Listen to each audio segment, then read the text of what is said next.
Good morning everyone. Bihar दरोगा quiz series यह 221 है। इस सीरीज में हमारा एक प्रश्न है,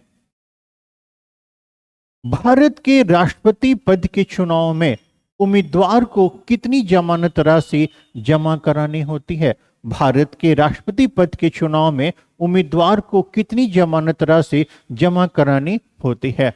what is the amount of security deposit required for a candidate contesting the president election in India. यानी राष्ट्रपति पद के उम्मीदवार के लिए, राष्ट्रपति पद का जो उम्मीदवार है उसको चुनाव में खड़ा होने के लिए कितना सिक्योरिटी डिपॉजिट की आवश्यकता पड़ती है, कितनी जमानत राशि की आवश्यकता पड़ती है। 5,000, 10,000, 15,000 की 25,000। तो सही जवाब क्या है? 15,000। 15,000 के अलावा उम्मीदवार को अपना फॉर्म भरते समय 50 प्रस्तावक का सिग्नेचर चाहिए और 50 अनुमोदक का सदस्य सिग्नेचर होना चाहिए। ये प्रस्तावक और अनुमोदक कौन होंगे? तो ये प्रस्तावक और अनुमोदक कौन होंगे? निर्वाचक मंडल के, इसके निर्वाचक मंडल के सदस्य होंगे, निर्वाचक मंडल के सदस्य होंगे। हम सभी जानते हैं कि राष्ट्रपति का चुनाव एक निर्वाचक मंडल के द्वारा होता है और निर्वाचक मंडल में कौन कौन शामिल होते हैं? तो निर्वाचित एमपी क्या होते हैं?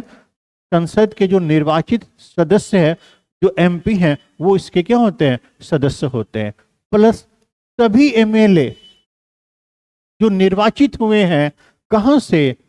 राज्य से या केंद्र शासित प्रदेश से, या केंद्र शासित प्रदेश से, यूनियन टेरिटरी से।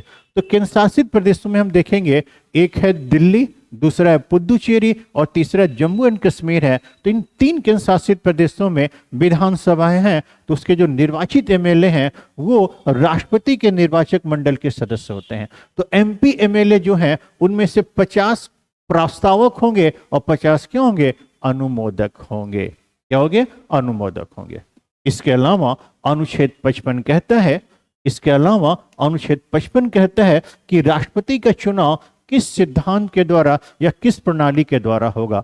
तो राष्ट्रपति का चुनाव आनुपातिक या समानुपातिक प्रतिनिधित्व प्रणाली और एकल संक्रमणीय मत पद्धति के द्वारा होगा। ऐसा अनुच्छेद 54 में, अनुच्छेद 55 में है। और अनुच्छेद 54 क्या कहता है? राष्ट्रपति के निर्वाचन की बात करता है।